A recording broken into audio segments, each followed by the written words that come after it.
हम जब तक सड़कों पर उतरेंगे नहीं, हमको हमारा हक बहुत मुश्किल है मिल पाना। नए चिराग जलाना तो एक बहाना है, हमें तो जोर हवाओं का आजमाना है। तुम अपने वास्ते साया तलाश कर रखना, तुम अपने वास्ते साया तलाश कर रखना। हमारा धूप से रिश्ता बहुत पुराना है। माइनॉरिटीज को ओबीसीज को एससीज से भड़काने की कोशिश की जा रही है। हम लोगों को आपस में एक विलेन का चेहरा बना के पेश किया जा रहा है, और ये करने वाला कौन है ये आप लोग बखूबी अच्छे से जान रहे हैं।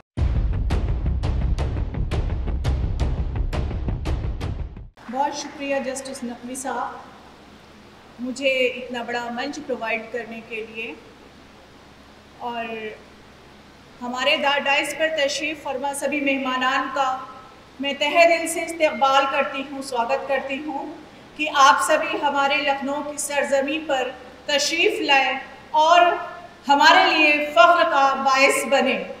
बहुत बहुत शुक्रिया सर आप लोगों का कि आप लोग यहाँ पर तशरीफ़ फरमाएं।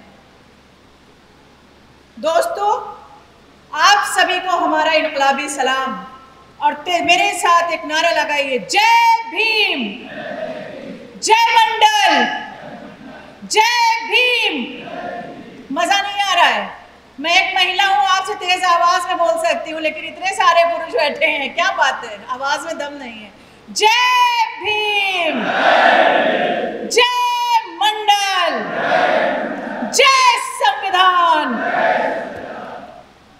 दोस्तों, आज के जो हालात हैं, जो माहौल बना हुआ है, वो हम सबको तितर-बतर करने का एक माहौल बनाया गया है। यहाँ पर हमको आपसे दूर और आपको हमसे दूर किया जा रहा है। माइनॉरिटीज को ओबीसीज को एससीज से भड़काने की कोशिश की जा रही है। हम लोगों को आपस में एक विलेन का चेहरा बना के पेश किया जा रहा है, और ये करने वाला कौन है ये आप लोग बखूबी अच्छे से जान रहे हैं। ये वही सवर्ण लोग हैं, ये यही मनुवादी सोच के लोग हैं, ये यही पितृसत्तात्मक सोच के लोग हैं जो हमें आपस में लड़ाने का काम कर रहे हैं, और हम नासमझी करते हैं। हम 85% हैं और वो मुश्किल से जरा सा हैं, लेकिन उसके बाद भी वो अपनी कॉन्स्पिरेसीज ऐसी चलाते हैं कि हमको अलग अलग बांट कर रख दिए हैं। हम पर जुल्म होता है, हमारे दलित भाइयों पर जुल्म होता है, उनको जूते में भर के पेशाब पिलाया जाता है। दलितों के साथ इतना उत्पीड़न होता है कि बराबर उनकी बच्चियों के साथ रेप होता है, उनकी FIR लॉन्च नहीं होती है। मुस्लिमों के साथ ट्रेन में चलते हुए उनकी दाढ़ी नोच करके मार दिया जाता है, मॉब लिंचिंग कर दी जाती है हमारे नौजवान भाइयों की, और हमारी बहनों के साथ बलात्कार कर दिया जाता है, और उन बलात्कारियों के खुलेआम सांड की तरीके से छोड़ दिया जाता है, और उनको कहा जाता है ये संस्कारी लोग हैं। बताइए कितने अफसोस की बात है कि हमारी आंखें फिर भी नहीं खुलती हैं, हम फिर भी अलग अलग हिस्सों में बटे हुए हैं। जब अगर पूछा जाता है कि हम मूल निवासी कौन है, तो मैं चैलेंज करती हूँ कि तुम मूल निवासी नहीं हो। मूल निवासी यहाँ का SC, दलित, OBC और माइनॉरिटीज है। हमारी रगों में यहाँ का खून शामिल है, और तुम हमको बेवकूफ बनाने का काम कर रहे हो। सिर्फ कांवड़ यात्रा उठवाने का काम करते हो, और मुस्लिमों के खिलाफ तुम भड़काने का काम करते हो कि हम आपस में लड़ते रहें और हम तितर-बितर रहें, और तुम अपनी इस षड्यंत्रकारी जो आपकी मसलहत है उसमें आप आगे हो जाते हैं और बैठ करके आप राज करते हैं। तो हमारी ये दरख्वास्त है कि हम लोग यूनाइट हो जाएं, हम एक प्लेटफॉर्म पर रहें। SC, दलित, OBCs, माइनॉरिटीज, हम जितने भी भाई हैं ये समझे कि हम मूल निवासी हैं। हमको कोई बांटने की कोशिश करे, किसी भी कॉन्स्पिरेसी के तहत भी कोई बांटने की कोशिश करता है, तो हम उनके कहने में नहीं आएंगे। हम अपने भाइयों को हर जगह जगह देंगे। रही आरक्षण की बात, हमारे भाइयों का जो आरक्षण मांगने की, खत्म करने की बात की जा रही है, हम सभी लोग सड़कों पर उतर करके अपने आंदोलन को तेज करें।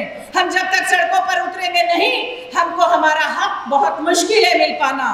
जिस तरीके से बिल्किस बानो का हम लोगों ने बराबर आंदोलन किया, उनके बलात्कारियों को छोड़ दिया गया था, लेकिन कोर्ट को मजबूरन फिर से उनको अरेस्ट करना पड़ा, उन बलात्कारियों को 14। तो हम अपने अधिकार के लिए हमको सड़कों पर लड़ना होगा, उतरना होगा।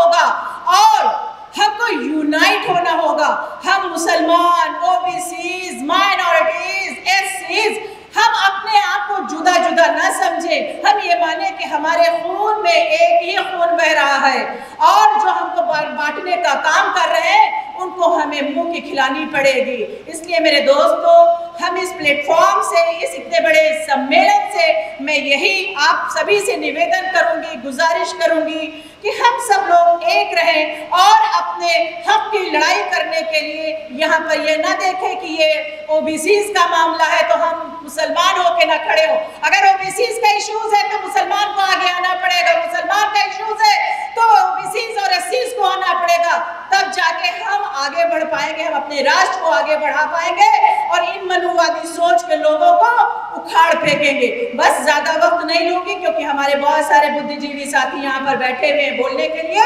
एक बार जोरदार नारा लगाइए, जय संविधान, जय संविधान। बहुत बहुत शुक्रिया, बहुत बहुत धन्यवाद आप सभी का। आज के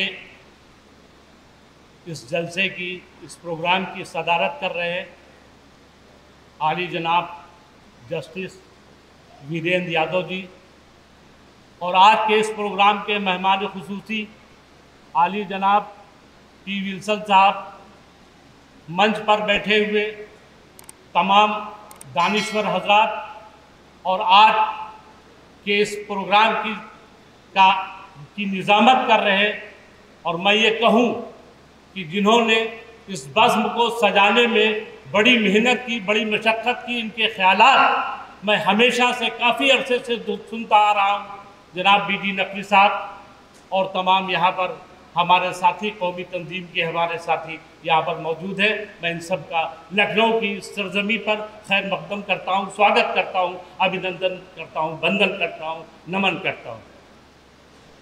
इस शेर के साथ आप सारे हजरात लखनऊ की सरजमी पर आए हैं, और लखनऊ की सरजमी पर अगर शेर न सुने तो मैं ये समझता हूँ कि प्रोग्राम और सारी बात अधूरी रह जाती है। कि नए चिराग जलाना तो एक बहाना है, नए चिराग जलाना तो एक बहाना है, हमें तो दौर हवाओं का आजमाना है।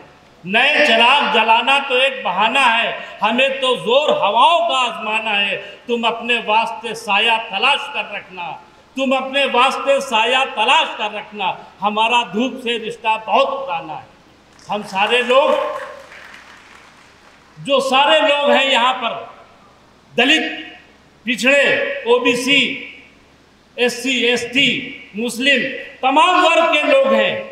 मैं ये समझता हूँ कि सारी एकता, सारी यूनिटी, ये 90% लोग हैं।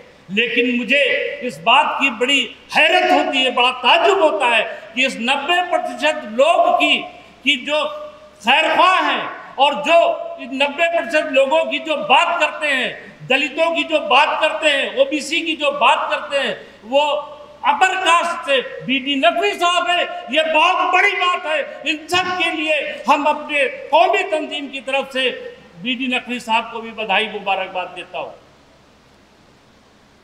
आज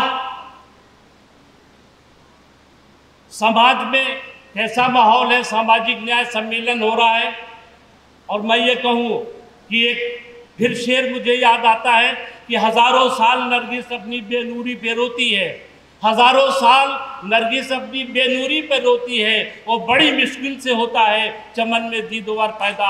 आज सामाजिक न्याय सम्मेलन के जो कर्णधार हैं, जो रूहे रवा हैं, ये सामाजिक चेतना फाउंडेशन, मैं ये समझता हूँ कि सामाजिक चेतना फाउंडेशन इस लखनऊ की सरजमी से एक ये पैगाम दे रही है कि इस पैगाम के तहत ये बता रही है कि हमारे 90% लोग एक हो जाओ, उठ जाओ, खड़े हो जाओ, और ये ध्यान रखो कि अधिकार खोकर बैठ रहना ये महादुष्कर्म है। अधिकार खोकर बैठ रहना ये महादुष्कर्म है, और न्याय पाने के लिए संघर्ष करना धर्म है। तो आज हम सबको जागरूक होने की जरूरत है, हम सबको एक होने की जरूरत है, हम सब में एकता लाने की जरूरत है। और ये याद रखो कि जब 1942 में हिंदू, मुसलमान, सिख, ईसाई, दलित वर्ग के सभी लोगों ने मिलकर के जब एक कटोरे में खाना खाया था, याद कीजिए, तो हिंदुस्तान में राज करने वाले अंग्रेजों को लग गया था कि अब हम हिंदुस्तान पर राज नहीं कर सकते, क्योंकि ये सारे लोग एक हो गए। एकता में वो शक्ति होती है, हम सबको एक होना है, और एक होकर के जो ये जो फिरका परस्त ताकतें जो हमको लड़ाने की कोशिश कर रही है, इनको हमें मुंह तोड़ जवाब देना है। खुदा हाफिज, जय हिंद।